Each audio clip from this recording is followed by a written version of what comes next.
नया मंथ फरवरी 2025 स्टार्ट होने वाला है और जीएसटी पोर्टल पर अभी से आपके लिए फरवरी मंथ के बहुत सारे फीचर्स एंड फॉर्म्स एक्टिव कर दिए गए हैं जो आपको फाइल करने हैं। बहुत सारी सिचुएशंस के लिए अलग फॉर्म है, अलग से फीचर्स हैं, तो वो हम इस वीडियो में डिस्कस कर रहे हैं क्योंकि अब हमारा फाइनेंशियल ईयर 24-25 क्लोज होने वाला 31 मार्च 2025 को और नया फाइनेंशियल ईयर 25-26 हमारा बिगिन होने वाला है। इसी के लिए पोर्टल ऑलरेडी तैयारी कर रहा है। बहुत सारे नए फीचर्स जीएसटी पोर्टल पर आए हैं जो आपके साथ मैं इस वीडियो में डिस्कस कर रही हूँ। मेक श्योर करें इस वीडियो को आप खुद तो देख ही रहे हैं, एंड तक देखिएगा और नीचे दिए गए शेयर के टैब से अभी शेयर कर दें। आप देख रहे हैं सीए गुरुजी, मैं हूँ सीए पूजा। स्क्रीन पर हमारी वेबसाइट CA-Guruji-Classes.com ओपन है। यहाँ पे आपको कोर्सेज के नाम दिख रहे हैं। CA-Guruji-Classes.com पर आएंगे, यही वेब पेज आपके सामने आएगा। तो अगर आप अपनी जॉब पर हायर पोजीशन पाना चाहते हैं, खुद की प्रैक्टिस शुरू करना चाहते हैं या ग्रो करना चाहते हैं, तो यहाँ कोर्सेज के टैब्स हैं, इनको विजिट कर लें और डेली अपनी नॉलेज को फ्री में इंप्रूव करने के लिए यहाँ टैक्स अपडेट्स का जो टैब है इसे आप डेली विजिट कर सकते हैं। इसीलिए आइए CA-Guruji-Classes.com पर। मेरे इस आर्टिकल के through which is 20 GST compliance to do from February 2025 आपके साथ डिस्कशन कर रही हूँ डिटेल में। इसका लिंक आपको डिस्क्रिप्शन में दिया हुआ है। पहली डिस्कशन है फरवरी 2025 के लिए जीएसटी पोर्टल पर फॉर्म जो है LUT फॉर्म वो एक्टिव हो गया है फाइनेंशियल ईयर 25-26 के लिए। ये किन्हें फाइल करना होता है ये जान लीजिए। अगर आपका बिजनेस ऐसा है जहाँ पे आप करते हैं जीरो रेटेड सप्लाईज जो है एक्सपोर्ट ऑफ गुड्स और सर्विस, या सप्लाई करते हैं SEZ यूनिट या डेवलपर को विदाउट पेमेंट ऑफ IGST, तो फिर आपको letter of undertaking LUT submit करना बहुत ज़्यादा ज़रूरी है। फाइनेंशियल ईयर 25-26 के लिए लास्ट डेट है 31 मार्च 2025 और जीएसटी पोर्टल पर आप आएंगे। यहाँ सर्विसेज में यूज़र सर्विसेज के अंदर आपको ऑप्शन मिलेगी फर्निशिंग लेटर ऑफ अंडरटेकिंग। इस पर आप क्लिक करेंगे तो यहाँ आपको देखिए फाइनेंशियल ईयर 25-26 की भी ऑप्शन दिखना स्टार्ट हो गया। एक ही पेज का फॉर्म है, छोटा सा फॉर्म होता है, पर अगर आप इसको सबमिट नहीं करते हैं तो एक्सपोर्ट के केस में आपको विदाउट IGST पेमेंट एक्सपोर्ट करने में मुश्किलें आती हैं। तो LUT अपना ज़रूर अप्लाई कर लें एक्सपोर्ट के केस में। तो ये पहला फीचर पोर्टल पे ऑलरेडी एक्टिव हो चुका है। फाइनेंशियल ईयर 25-26 की तैयारी आपको अभी करनी है। आप चेक कर लें कि कहीं आपके कुछ क्लाइंट्स इस कैटेगरी के तो नहीं हैं, तो उनके लिए ये लेटर ऑफ अंडरटेकिंग ज़रूर अप्लाई करा दें। नेक्स्ट है composition scheme. Small business mans को बहुत ज़्यादा अट्रैक्ट करती है कंपोजिट स्कीम, क्योंकि अगर आपकी टर्नओवर 1.5 करोड़ तक है पूरे साल की तो आप कंपोजिशन स्कीम ऑप्ट कर सकते हैं। तो अगर आप फाइनेंशियल ईयर 25-26 में ऑप्ट करना चाह रहे हैं कंपोजिशन स्कीम, तो आपके लिए जीएसटी पोर्टल पर इसकी ऑप्शन एक्टिव हो गई है जो आपको 31 मार्च 2025 तक यूज़ करनी है। आपको जीएसटी पोर्टल पर सर्विसेज में रजिस्ट्रेशन के अंदर ऑप्शन मिलती है application to opt for composition levy. Opt करने के लिए आपके पास टाइम है 31 मार्च 2025 का। कौन से फाइनेंशियल ईयर के लिए अभी एप्लीकेबल होगा अगर आप ऑप्ट करेंगे? 25-26 के लिए। और ये जो ऑप्शन है पोर्टल पे 4 फरवरी से एक्टिव हो जाएगी। तो मैं वीडियो बना रही हूँ 30 जनवरी को, 4 फरवरी से ये ऑप्शन आपको पोर्टल पे एक्टिव दिखेगी। तो अगले साल के लिए तैयारी कर लीजिए। अगर आपको कंपोजिशन स्कीम अच्छी लग रही है अपने बिजनेस के लिए तो आप उसे ऑप्ट कर सकते हैं, क्योंकि 31 मार्च के बाद आपको ये चांस नहीं मिलेगा।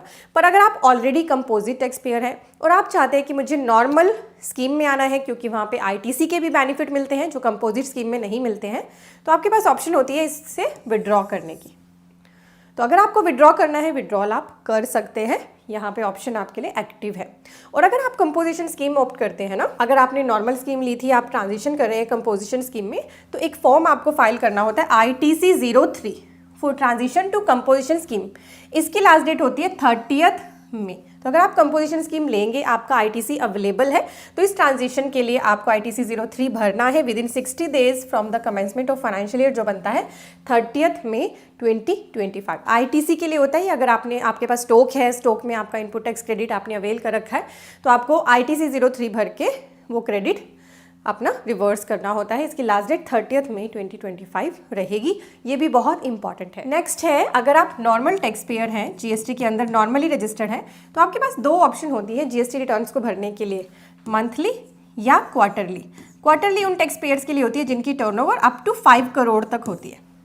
तो अगर आपको QRMP स्कीम अपने लिए ऑप्ट करनी है फाइनेंशियल ईयर 25-26 के लिए, तो इस पर आप एक्शन ले सकते हैं अभी 30 अप्रैल 2025 तक। अभी ये ऑप्शन जल्दी ही एनेबल हो जाएगी आपके लिए। यहाँ पे देखिए मैंने ना आपके जो क्वेश्चन आ सकते हैं वो एंटर कर दिए हैं इसी आर्टिकल के अंदर कि कौन पर्सन ये स्कीम ले सकते हैं QRMP जिनकी टर्नओवर अप टू 5 करोड़ है current and preceding financial year की, और जिन्होंने फाइल कर दी अपनी लास्ट 3B, ठीक है, वो कर सकते हैं स्कीम को अवेल।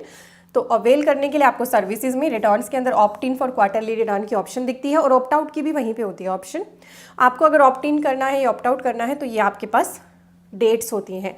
Q1 होता है जो फाइनेंशियल ईयर का, उसकी डेट 1 फरवरी से स्टार्ट होती है और 30 अप्रैल तक। तो 1 फरवरी से ही आपको ऑप्शन एक्टिव दिखेगी। अगले फाइनेंशियल ईयर में अगर आप QRMP स्कीम लेना चाहते हैं तो आप ले सकते हैं, और ऑप्ट आउट करना चाहते हैं तो वो भी कर सकते हैं। Q2 के लिए 1 मई से 31 जुलाई तक की डेट है, Q3 के लिए 1 अगस्त से 31 अक्टूबर की, और Q4 के लिए 1 नवंबर से 31 जनवरी। बहुत सारे पर्सन ना QRMP स्कीम को ऑप्ट करने या ऑप्ट आउट करने की इन डेट्स को मिस कर देते हैं, फिर बाद में उन्हें रिग्रेट होता है। तो अभी नया फाइनेंशियल ईयर स्टार्ट हो रहा है, आपके पास 1 फरवरी से ही ऑप्शन होगी इसको ऑप्ट इन या ऑप्ट आउट करने की। आप ज़रूर इस पर एक्शन ले लेना अकॉर्डिंगली जो भी आपको कन्वीनियंट लगे। अगली बात करेंगे GTA के लिए। GTA के लिए 2 टैक्स रेट्स हैं, RCM एंड FCM, और GTA के पास ऑप्शन होती है, वो जो भी ऑप्शन चूज़ करना चाहे चूज़ कर सकते हैं टैक्स के पर्पज़ के लिए। अगर वो फॉरवर्ड चार्ज में जाना चाहते हैं तो उनको एक अनेक्जर V GST पोर्टल पे भरना होता है, या फिर इस साल वो FCM में रहे अब उन्हें RCM में जाना है तो विड्रॉ करना होता है अनेक्जर V। तो अगले फाइनेंशियल ईयर के लिए अब GTA के लिए ये जो ऑप्शन है ऑप्टिंग फॉरवर्ड चार्ज पेमेंट, उसके लिए अनेक्जर V एक्टिव है, and opting to revert under reverse charge payment, उसके लिए अनेक्जर 6 एक्टिव है। तो वो भी आपको फाइनेंशियल ईयर 25-26 के लिए फरवरी में ही तैयारी करनी है, 31 मार्च तक इस पे एक्शन लेना है। तो अगर GTA है, गुड्स ट्रांसपोर्ट एजेंसी है, उनके लिए ये दोनों अनेक्जर बहुत रिलीवेंट है।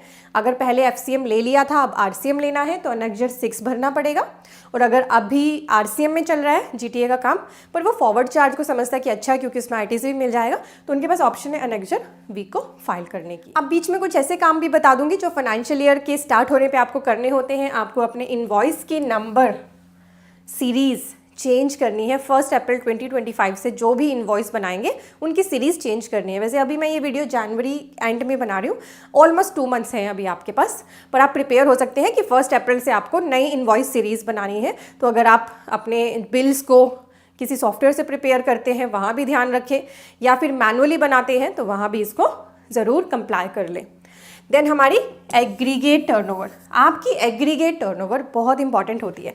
एग्रीगेट टर्नओवर के बेस पे बहुत सारी चीज़ें आप आइडेंटिफाई कर सकते हो, जैसे कि आप ऑप्ट कर सकते हो या नहीं कंपोजिशन स्कीम, आप QRMP स्कीम ले सकते हो या नहीं, आप पर GSTR 9 एप्लीकेबल है या नहीं, GSTR 9C एप्लीकेबल है या नहीं, ठीक है। तो बहुत सारी चीज़ें, साथ ही हमारा रूल 86B है जिसमें 1% पेमेंट कैश में करनी होती है अगर आपकी एक सर्टेन टर्नओवर से एक्सीड करती है टर्नओवर। तो इसीलिए आप अपनी annual aggregate turnover financial year 24-25 की असेस कर लें, ताकि आप फाइनेंशियल ईयर 25-26 के लिए डिसीजंस ले सकें। बहुत सारी स्कीम्स अवेलेबल हैं अकॉर्डिंग टू द टर्नओवर, ठीक है। तो आप अभी हम जनवरी में ये वीडियो मैं बना रही हूँ, आपको अभी फरवरी और मार्च की टर्नओवर अगर नहीं पता है तो आप अप्रोक्सीमेशन बेसिस पर ले सकते हैं। थोड़ा सा आपको आइडिया लग जाएगा कि आपकी टर्नओवर कितनी है और किस स्कीम के लिए आप एलिजिबल हैं या नहीं एलिजिबल हैं, क्योंकि ये स्कीम्स तो होती ही हैं। साथ ही अगर मैं GST के इनवॉइस की बात करूं, ठीक है, नॉर्मल इनवॉइस की बात करूं तो उन पे HSN या SAC कोड डालने के लिए भी टर्नओवर की लिमिट है 5 करोड़ तक। अगर आपकी टर्नओवर होती है अप टू 5 करोड़ तो आपको इनवॉइस पर भी और GSTR 1 के अंदर भी, अभी मैं ये वैसे आगे कवर करने वाली थी, इसमें पॉइंट डाला हुआ है, तो आपको 4 डिजिट्स HSN B2B के लिए मैंडेटरी रिपोर्ट करने होते हैं इनवॉइस पे भी और GSTR 1 में भी। और अगर अबव 5 करोड़ टर्नओवर रहती है तो 6 डिजिट, फिर चाहे B2B हो या B2C, इस केस में तो दोनों के लिए ही आपको रिपोर्ट करनी होती है। तो ये टर्नओवर के बेस पर ही आपकी सारी चीज़ें डिसाइड होती है, इसलिए आपका एग्रीगेट टर्नओवर निकालना बहुत ज़्यादा इंपॉर्टेंट हो जाता है। साथ ही अगर मैं बात करूँ ई इनवॉइस की, तो आपको ये भी चेक करना होता है हर फाइनेंशियल ईयर के बिगिनिंग में कि कहीं आप पर ई इनवॉइस एप्लीकेबल तो नहीं हो रहा है, क्योंकि अगर आपकी इस साल की टर्नओवर एक्सीड करेगी ई इनवॉइस की लिमिट से तो आपके लिए 1 अप्रैल से ई इनवॉइस बनाना मैंडेटरी हो जाएगा। ई इनवॉइस की डिटेल वीडियो को मैं डिस्क्रिप्शन और पिन कमेंट में दे रही हूँ, उसको ज़रूर देखना ताकि आपको पूरी क्लैरिटी हो सके। फिर होगी आपको ये चीज़ें, देन अपना इनपुट टैक्स क्रेडिट ज़रूर रिकंसाइल कर लें, क्योंकि ITC लेने के लिए टाइम लिमिट है नेक्स्ट फाइनेंशियल ईयर की 30 नवंबर या फिर actual date of filing of annual return whichever is earlier. Date को अगर आप मिस कर देते हैं तो आपका आईटीसी का नुकसान हो जाता है, आपका नुकसान ना हो मेक श्योर करें अपने रिकन्सिलेशन कर लें। इसी तरह से क्रेडिट नोट बनाने की भी टाइम लिमिट है, तो मेक श्योर करें इन चीज़ों के लिए ऑलरेडी प्रिपेयर रहें। फाइनेंशियल ईयर 24-25 के रिकन्सिलेशन सारे अपने कंप्लीट करें। देन अपने आरसीएम की कोई भी लाइबिलिटी है उनको आप सेटल करें। कोई भी रिवर्स चार्ज आप पर एप्लीकेबल है मेक श्योर करें, चेक कर लें अपने सारे एक्सपेंसेस की किसी भी एक्सपेंस पर कहीं आरसीएम एप्लीकेबल था और आपने नहीं दिया तो वो आप ज़रूर चेक करें और पे कर दें। HSN कोड की मैंने बात कर ली, साथ ही आपकी टेबल 12 है जो GSTR 1 की, उसको ऑटोमेट करने की बात करी जा रही है फरवरी के टैक्स पीरियड से ही, फरवरी 2025 टैक्स पीरियड से।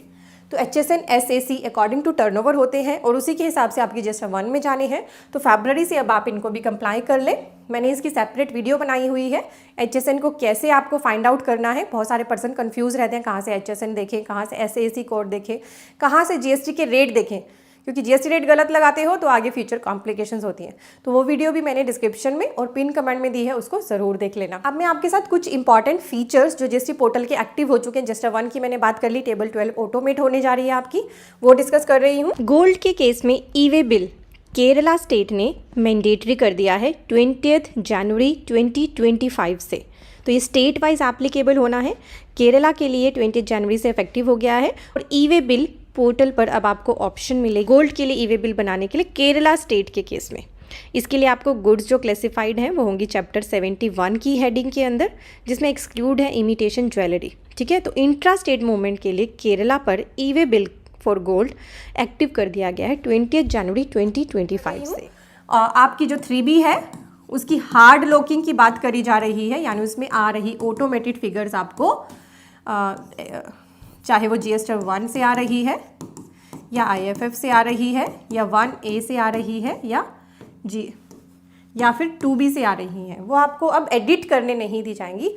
पहले इसके लिए tentative date January return period दी गई थी, ठीक है, इसके लिए अब इसको एक्सटेंड कर दिया है, पर कभी भी आपकी 3B लॉक हो सकती है, तो इसलिए आपकी रिटर्न्स का केयरफुली आपको फाइल करना ज़रूरी है। साथ ही GST में एमनेस्टी स्कीम आई हुई है सेक्शन 128 कैपिटल A के अंदर, जिसमें अगर आपके पास डिमांड नोटिस आए हुए हैं सेक्शन 73 के, कौन से सेक्शन के, सेक्शन 73 के, या फिर पहले आपका ऑर्डर सेक्शन 74 का था, फिर उसे कन्वर्ट कर दिया गया सेक्शन 73 के ऑर्डर में, तो आपके पास ऑप्शन है वेवर स्कीम का बेनिफिट लें। इससे फ़ायदा क्या होगा, अगर आपके पास नोटिस के अंदर डिमांड आई हुई है टैक्स पे करने की भी, इंटरेस्ट भी लगाया हुआ है उस पर और पेनल्टी भी लगाई हुई है, तो अगर आप एमनेस्टी स्कीम में जाएंगे तो आपको ये टैक्स 31 मार्च 2025 तक पे करना होगा। ये दोनों आपके वेव हो जाएंगे। इसके लिए आपको 2 फॉर्म्स रिक्वायर्ड थे, GST SPL 01 एंड SPL 02, ठीक है, जो सेक्शन 128 कैपिटल A है उसके सब क्लोजेज हैं, उसी के हिसाब से ये फॉर्म डिसाइडेड है। तो इनमें से एक फॉर्म आपको एमनेस्टी स्कीम लेने के लिए भरना होगा जो भी आप पर एप्लीकेबल है। ये फॉर्म GST पोर्टल पर अब एक्टिव हो चुके हैं। और इस एमनेस्टी स्कीम की एक और कंडीशन है कि आपको ना अपील विड्रॉ करनी है, बट अगर आपकी अपील विड्रॉ करने की ऑप्शन आपको पोर्टल पे नहीं दिख रही है तो जहाँ पे आपने अपील की है वहाँ पे आप एप्लीकेशन डाल, अपीलेट अथॉरिटी अगर फॉरवर्ड कर देगी ये रिक्वेस्ट GSTN को थ्रू स्टेट नोडल ऑफिसर, तो आपकी अपील विड्रॉ हो जाएगी, आपको फिर एमनेस्टी स्कीम लेने का बेनिफिट मिल जाएगा। तो एमनेस्टी स्कीम का बेनिफिट आपको 31 मार्च 2025 तक लेना है। ये अभी इसकी लास्ट डेट है, हो सकता है आगे एक्सटेंड कर दी जाए, पर अभी 31 मार्च ही इसकी लास्ट डेट है। अब बात करते हैं हमारी एक और ऑप्शन, सेक्शन 16 जो है हमारा CGST एक्ट का, जो हमें बताता है ITC लेने की कंडीशंस। इसके अंदर 2 नए सबसेक्शन इंट्रोड्यूस किए गए, सबसेक्शन 5 एंड सबसेक्शन 6। तो सबसेक्शन 5 ने बोला था कि अगर टैक्स पेयर्स ने इनपुट टैक्स क्रेडिट अवेल कर लिया था, 4 फाइनेंशियल ईयर हमें इसमें बताए थे, कब तक, जब से GST आया,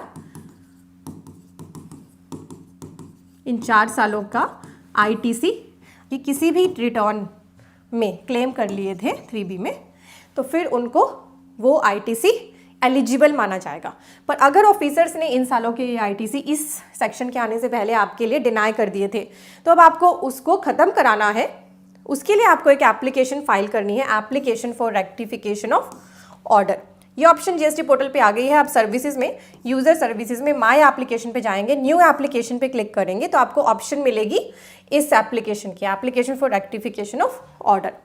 इसको आपको फिल करना है और फिर ये डिमांड आपकी खत्म होगी। तो पहले जब ये सेक्शन आए थे ना, ऐसे लग रहा था कि ये डिमांड ऑटोमेटिक डिपार्टमेंट के ऑफिसर्स अब खत्म कर देंगे। आईटीसी की जो डिमांड्स है कि आपका आईटीसी इनएलिजिबल कर दिया गया और डिमांड निकाल दी ऑफिसर ने, पर उसकी जो एलिजिबल डेट थी उस तक नहीं लिया था। तो क्योंकि अब आप इस सेक्शन की वजह से ये आईटीसी ले सकते हैं, पर ऑफिसर्स आपकी डिमांड को खुद एडजस्ट नहीं करेंगे। आपको ये जो फॉर्म है जीएसटी पोर्टल पे जाकर भरना है, application for rectification of order, new application के अंदर, ठीक है, ताकि आपकी जो आईटीसी की डिमांड्स है इन 4 ईयर्स की, तो वो खत्म हो सके।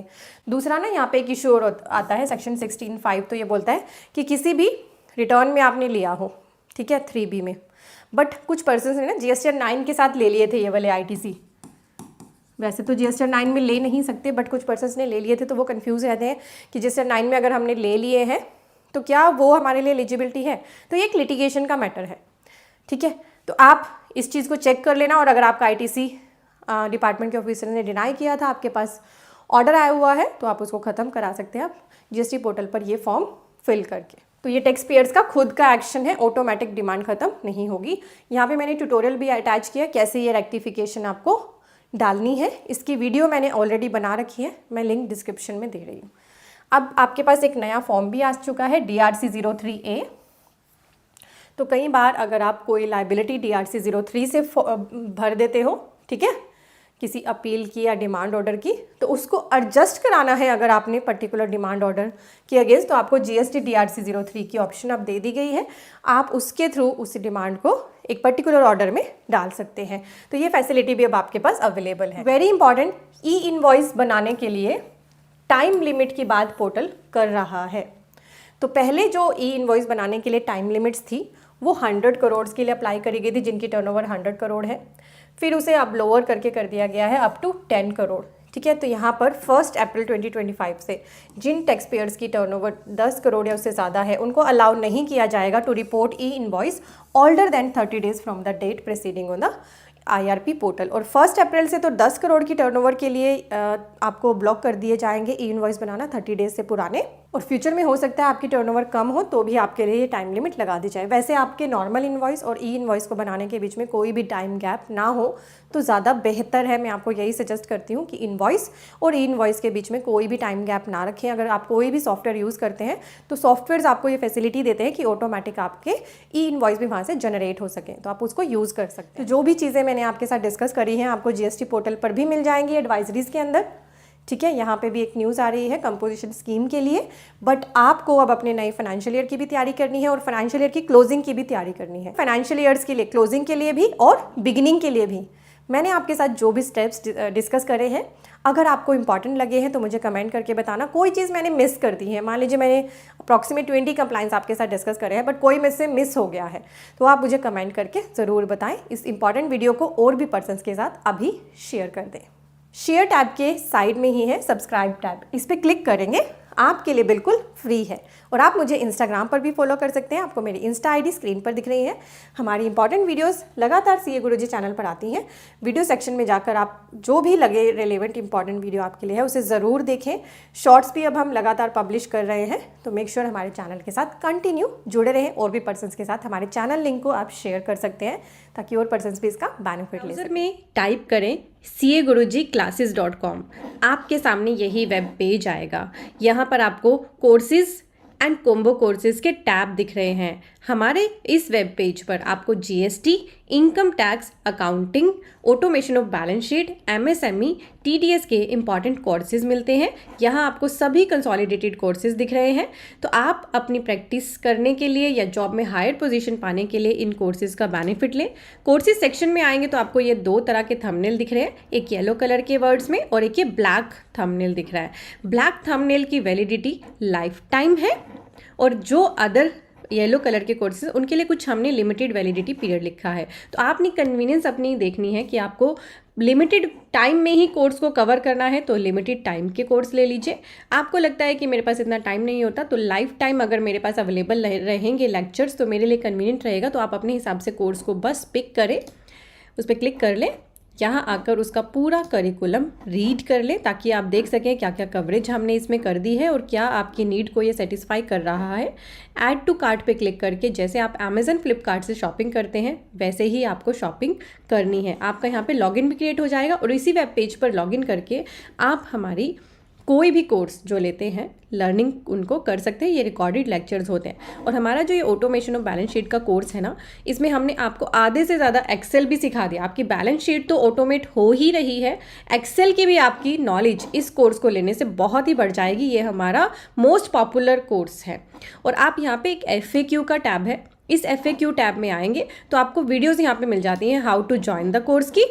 आप वीडियोज़ देख लें एंड हाउ टू ये वीडियो है, ये वीडियो जिस पे लिखा है and how to access the course. इन दोनों वीडियो को देखने से आपको क्लैरिटी हो जाएगी किस तरह से आपने हमारी वेबसाइट पे आके कैसे कोर्स को बाय करना है और फिर बाय करने के बाद कैसे देखना है। तो CA गुरुजी कोर्सेज के लॉन्च किए हुए इन इंपॉर्टेंट कोर्सेज का बेनिफिट ज़रूर लें और अपने और भी फ्रेंड्स को अवेयर कर दें। हमारी वेबसाइट को आप शेयर कर सकते हैं CAgurujiclasses.com।